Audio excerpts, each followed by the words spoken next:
Hey, Facebook attorney Tim Anderson. Today's February 24th, 2020. So the Senate Judiciary met today and went through 9 gun bills and reported 8 of them, which means that they're going to move from the committee up to the Senate for the final vote on the issues. And these are House bills. And so let's go through them one by one. So universal background checks, that is House Bill number 2. That one passed the committee. We certainly know what universal background checks mean, but for 30 seconds, basically, if you go to a gun shop and you buy a new gun or a used gun from a gun shop, you have to do a background check. What House Bill 2 is going to say is that me as a private party selling you as a private party a gun, we will have to take that transaction to a gun shop, and the buyer will have to go through a background check no differently than if you were buying that from the store. That is the very basics of what House Bill 2 is going to cover. If you fail to do that, then it's crime, class 1 misdemeanor.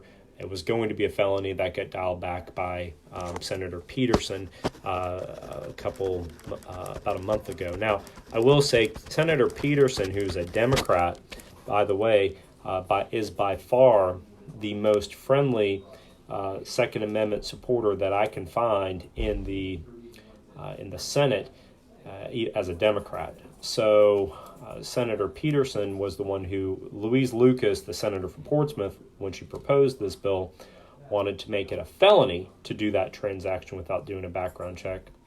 And it was Senator Peterson who pushed back on her on that. You're going to hear more about him as I go through this list. House Bill 9, this is the one where if you lose your firearm and you don't report the loss within 24 hours, it's going to be a $250 fine. That passed the committee. And then the third one, next one, we've talked about this a lot. This is the House Bill 264. So this is the one where it's dealing with how you can demonstrate firearm competency to be able to get a concealed carry permit. Now in Virginia, there's lots of ways to demonstrate that. You can have a hunter's safety certificate license. You can be law enforcement. You can have a DD 214 and be retired military or discharged military.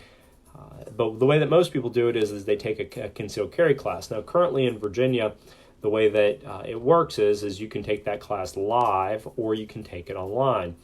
And what the bill basically purports to do is to make the online version no longer a method of being able to demonstrate firearm competency. So now there was a lot of talk last week about they were wanting to do that. Plus they were wanting to make all NRA instructors not be allowed to teach even in-person classes.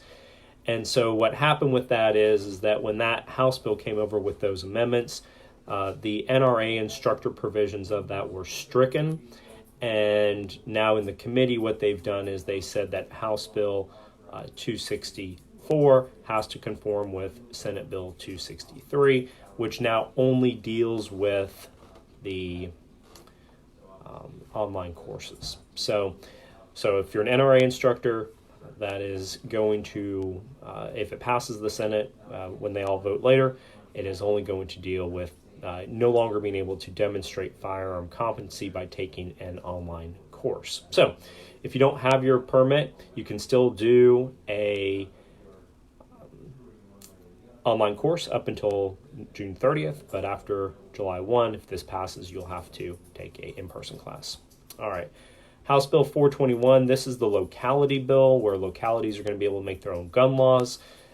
So they amended it and made it even worse, which are going to allow that to include rec centers, for instance, as places where the localities can determine if gun-free zones will be allowed. Now, there was a lot of questions about this in the committee, and what's pretty obvious is that a lot of these senators aren't lawyers and they have no idea what the laws say. But or how they they know what they say, but they don't know what the actual applicability is of what the laws are because they're not lawyers and they're not in the field.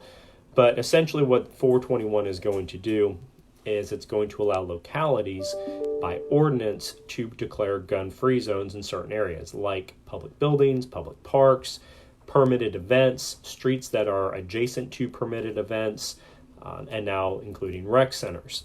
And so in order to make sure that House Bill 421 doesn't affect your community, I have talked about this before, that we need to we're going to have to do all this Second Amendment sanctuary stuff all over again, and we're going to have to go to our local communities and our local governments, the Board of Supervisors and the City Council, and say, you need to pass an ordinance that you will not ask for, that you will not impose this this authority granted on you to us. And so, for instance, like in the city of Virginia Beach, we can go to Virginia Beach and ask the city council to pass an ordinance that they won't exercise this authority. So the only way that this gets engaged in your local community is if your local city council or your local government allows that to happen. So you're going to have to go back right away, moving forward, and asking for the resolution. Now, if you go about 4 or 5 videos down on my Facebook page, I propose the ordinance there of exactly what it needs to say. We need to start spinning up and doing this all over again because 421 is going to become the law. There's no doubt in my mind that the Senate is going to pass it. It's going to pass 2119. The Democrats are on board with this one. It is going to move forward. 421 is one we can get protection from to convince our local governments not to take that authority. House Bill 674, that's the red flag laws. So they've amended it and tweaked it a little bit, but bottom line, it's going to pass. It's going to pass on party lines again. The Democrats are completely in support of it.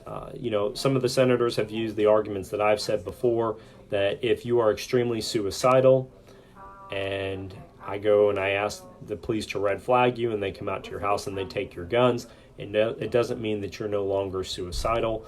And, they were asking those questions, but, the reality is this bill does nothing more than that. Now, Senator Sorvell said he used a statistics from Florida, which I don't know if this is true or not, but he used a statistic that said in Florida, 90% of the people who had red flag laws issued to them consented to the longer term. So keep in mind, when a red flag law gets issued, you have 14 days to show up at court. And when you go to court, the judge is going to decide whether or not you get your guns back then or whether you are prohibited from owning guns for 6 months. Senator Sorvell said that there was a Florida statistic where this is already going on, that 90% of the people who had red flag laws issued to them consented to longer terms of barring, which means that they came to court 14 days later and said, I agree that I was suicidal, I shouldn't have a gun, and the order goes in. So the way the laws would work on that is you would be barred for up to 6 months from owning or possessing a firearm. The police don't get to necessarily hold the guns. You can transfer the guns to a family member or friend as a third-party safekeeper. If you don't have anybody, they'll hold the guns until that order expires. So I don't know if that statistic's true. He said he found it on Politico. So if some of you want to take a look at that and see if those numbers are accurate, that would be great. Because the Senate is going to vote on that. So House Bill 812, this is the 1 gun per month rule. So they tried to sneak it past the Senate today, and it was actually Senator Peterson, the Democrat, who called them out on this. So basically, this is where you can only buy 1 pistol per month, and there's an exception if you have a concealed carry permit. At least the Senate passed it that way. And so the House passed it to where that exception did not apply, and it was Senator Peterson that raised that objection. Now, there was some pretty interesting words between Senator Saslaw Senator Saslaw said, well, I guess concealed carry permit holders can go buy as many guns as they want and then go sell them up to New Yorkers. And he said that to his own colleague, his own Democrat colleague. And then Senator Obensheim kind of got in the middle of that fray. Anyway, at the end of all of that, Senator Norman actually reprimanded Senator Saslaw in the committee for being overly disrespectful, which we have seen Senator Saslaw be overly disrespectful plenty of times this session. If you want to watch that, that's around the 37-minute mark of the committee, from about 37 minutes to 42 minutes, if you want to watch that exchange. But the red flag laws are going to pass. It's not going to result in a search warrant. They're going to come to your house. They're going to require you to turn over your firearms. If you do, they won't search your house. But if you don't, then they can go and apply for a search warrant. So that's that. Excuse me, I went back and forth. That was on the red flag. As far as the Senate Bill 69 with the 30-day thing, that has nothing to do with a search warrant. That is just where you're dealing with being able to buy guns. So the way that how they resolve that is that the Senate bill where you have a handgun permit, that is going to apply. So they're going to vote on it that way. So that conforms to Senate Bill 69. There's this next one. This is an interesting one. House Bill 1004 showed up today. And basically, if you have a protective order that is issued against you, there's going to be a form that you have to file within 48 hours that certifies you've given up your firearms, which the law requires currently that if you have a protective order, you are not allowed to have firearms. And now you have to file this form that says you've surrendered your firearms to a third party. And if you don't, that in and of itself would be a misdemeanor for failing to file the form. Now, they are going to add the word willfully to that. So, like if the form doesn't exist or for some reason somebody didn't tell you about it, it wouldn't be a crime. But if you don't file this certification, you'll be charged with a crime, class 1 misdemeanor. House Bill 1080. So, House Bill 1080 deals with who can have firearms on school property. It specifically prohibits school boards from authorizing anybody from being able to have a firearm on school property unless it is authorized by the state code. Now, keep in mind, if you go back to, House Bill 421, that's the one that's going to let the localities make their own gun laws as far as making gun-free zones. But then they come back with 1080 and says that school boards have no authority to authorize independent people to carry firearms in schools unless it's so authorized by code. And the only people that are authorized by code are active duty law enforcement or retired law enforcement who could then be called what are called school safety officers. And so those are the only two people under the code. So no veterans, no police officers who worked 10 years who no longer are police officers, they can't be hired by the school system. Only active duty law enforcement they're called SROs, school resource officers, or somebody called a school safety officer who could only be a retired police officer. So school boards they've taken all authority away from the school boards to be able to properly protect their students unless they fall into one of those two criteria. Also, if you are a special conservator of the peace, they have taken away your ability to have firearms in a school, and that comes from, I think it was Wise County, where they tried to get that pushed out there, and that's where all of this came from. So special conservators of the peace will not be allowed to be employed by school boards and have firearms in schools. House Bill 1083. This one's fairly sensitive, especially to the more rural areas, but basically it's going to be a misdemeanor for you to recklessly leave a loaded firearm to somebody who is 14 or under, who would have access to that.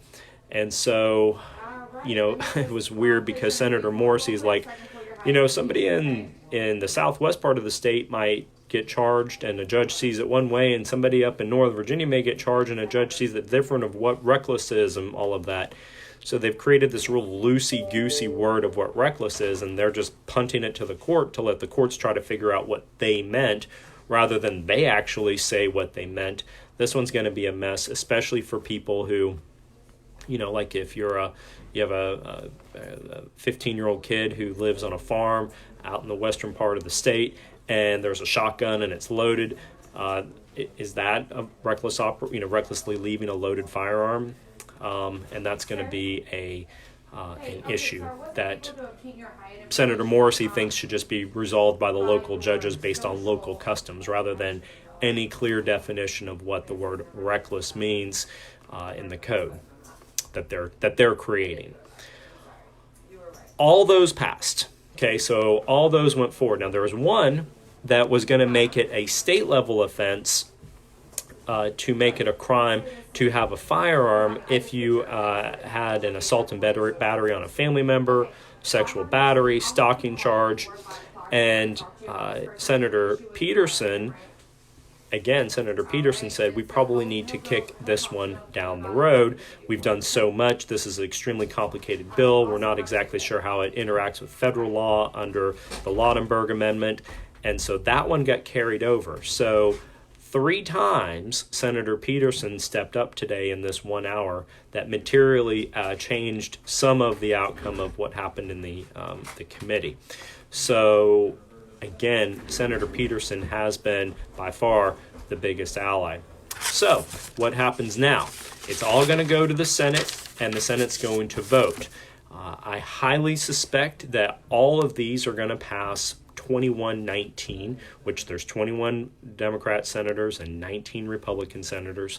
All of those are going to pass this way, and I'm saying that because the people that I truly thought were, identified as soft Democrats would be Peterson, Edwards, and Creed, which are all in the Judiciary Committee. All 3 of them voted for all of these bills.